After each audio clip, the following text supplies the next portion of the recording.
నమస్తే మేడం. కొట్లాడి సాధించుకున్న తెలంగాణలో అసలు ఏం జరుగుతుంది మేడం? ఎటు చూసిన అరెస్టుల పరమే నడుస్తుంది. అంటే ఇట్లాంటి గుంపు మేత్రి చేతిలో పెట్టిండ్రు తెలంగాణను. కాబట్టి వానికి ఎప్పుడు ఎక్కడ ఏం చేయాలనో అర్థమైతే లేదు. కాబట్టి ప్రగతి మొత్తం ప్రగతితో ఉన్నది కాబట్టి ప్రగతి ఎక్కడ పోయి చేయాలనో అర్థమైతే లేదు. అందుకే హైడ్రా తీసుకొచ్చిండు. హైడ్రా మీద ప్రశ్నించేది హరీష్ అన్న, కేటీఆర్ అన్న మేము అందరం వస్తున్నాం కాబట్టి దాన్ని డైవర్ట్ చేసేసి ఈ రోజు మళ్ళా అల్లు అర్జున్ తీసుకొచ్చిండు. దాన్ని కొన్ని రోజులు టైంపాస్ చేసి దాన్ని పక్కన పెట్టి ఈ రోజు మళ్ళా కేటీఆర్ అన్న రైతు బంధు మీద నిన్న 15,000 ఇస్తా అన్నాడు.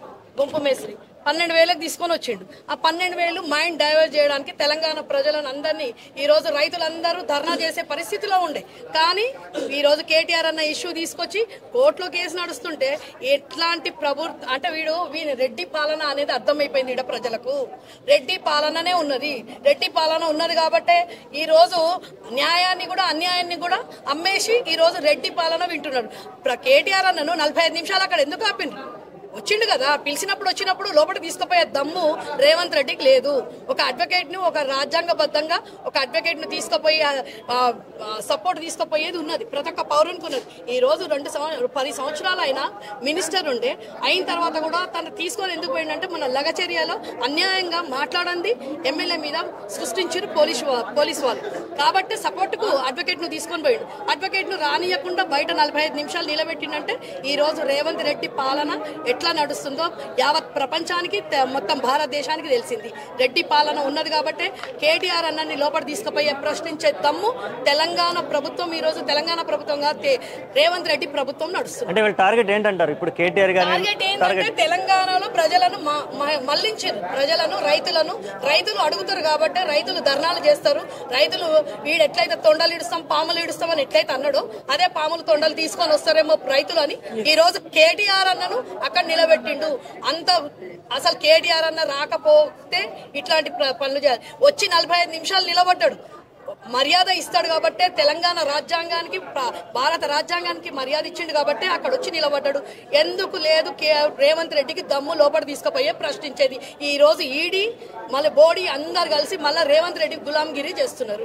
పోలీసులు కూడా రేవంత్ రెడ్డి గులాంగిరి చేస్తున్నారు. బీఆర్ఎస్ హవా తగ్గిస్తాను, కేటీఆర్ బ్రాండ్ తీసేస్తానన్న మాటలు వ్యాఖ్యలను చూసి కేటీఆర్ బ్రాండ్ కేసీఆర్ బ్రాండ్ కాదు. నీ బ్రాండ్ ఏమున్నదో నువ్వు చూసుకో. గుంపు మేస్త్రి నీ బ్రాండ్ తెలంగాణ ఉద్యమాలలో ఎక్కడున్నావు నువ్వు? ఈ రోజు తెలంగాణలో ఈ రోజు కేటీఆర్ బ్రాండ్ తీసేంత చిట్టినాయుడికి అంత లేదు దమ్ము. మాట్లాడే వాళ్ళని ఎదుర్కోమని ఫస్ట్ ఎందుకు లోపల తీసుకొని ప్రశ్నించలేదని మేము అడుగుతున్నాం. ఈ రోజు రేవంత్ రెడ్డిని ఎందుకు తీసుకోపోలేదు? 45 నిమిషాలు నిలబడ్డాడు. నీ ఇంటి ముంగడ కాదు, నువ్వు ఎక్కడైతే చెప్పినావో అక్కడికి వచ్చిండు. ఎందుకు రాలేదు? వానికి దమ్ము లేదు కాబట్టి ఈ రోజు లోపలికి తీసుకొని పోలేదు రేవంత్ రెడ్డి. ఇప్పుడు రైతు రుణమాఫీ మొత్తం అయింది అని అంటున్నారు. ఎక్కడైంది? అయినుంటే ఈ రోజు కేటీఆర్ అన్నను పోయి ప్రశ్నిస్తుండే. ఇవన్నీ అడుగుతున్నాం కాబట్టే కదా ఈ రోజు కేటీఆర్ అన్నను టార్గెట్ చేసిండు. రైతు రుణమాఫీ అని పోయి ఊర్లలో పోయి అనుమాను. ఊర్లలో పోయి వాళ్ళ ఎమ్మెల్యేలు ఎక్కడున్నారు? ఉన్నోళ్ళందరూ ఎమ్మెల్యేలు ఎక్కడున్నారు? వాళ్ళ మినిస్టర్సే వాళ్ళకి నిన్న వానికి రెస్పెక్ట్ ఇవ్వలేదు.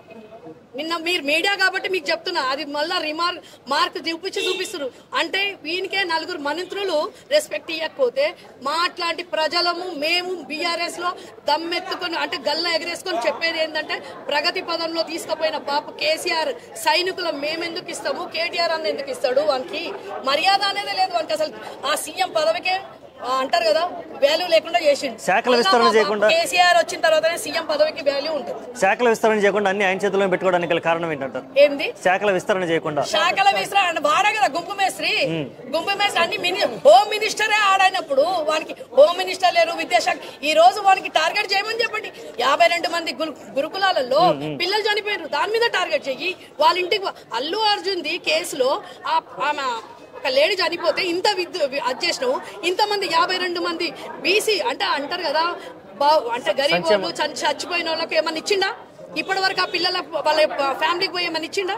ఒక 5 లక్షలు 25 లక్షలు ఇవ్వాలి. అది 25 లక్షలు ఏదైనా కుటుంబానికి ఇచ్చిండా వాడు? ఇవన్నీ ఎవరు అడగాలి? లగచర్య దాంట్లో అయిన వాళ్ళకి మన కుటుంబాలకు ఇచ్చిండా?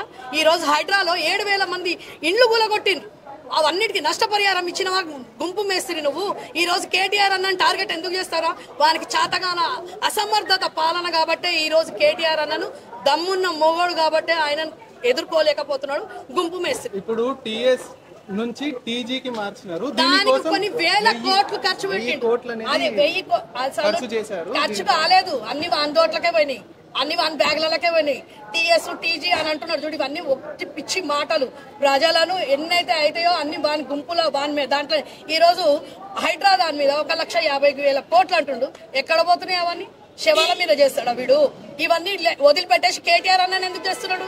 కేటీఆర్ అన్న ప్రభుత్వం ఉన్నది కదా, ఏదున్నా కానీ చూసుకో అన్న. అంత క్లియర్ ఉన్న తర్వాత వీడు ఆయనకు నోటీసులు పంపించడం ఏంటి? ఇదంతా ఒక అంటారు కదా, ఆ తెర మీద పబ్లిక్ ను అంత డైవర్ట్ చేయడానికి చేస్తుంది. కానీ అంత పిచ్చోళ్ళు లేరు రేవంత్ రెడ్డి. ఇప్పుడు తెలంగాణ ప్రజలు ఈ రోజు 1 ఇయర్ నీ పాలనను గుర్తించి నేను చెప్పుతోని కొట్టే దినాలు తీసుకొని వచ్చేసి.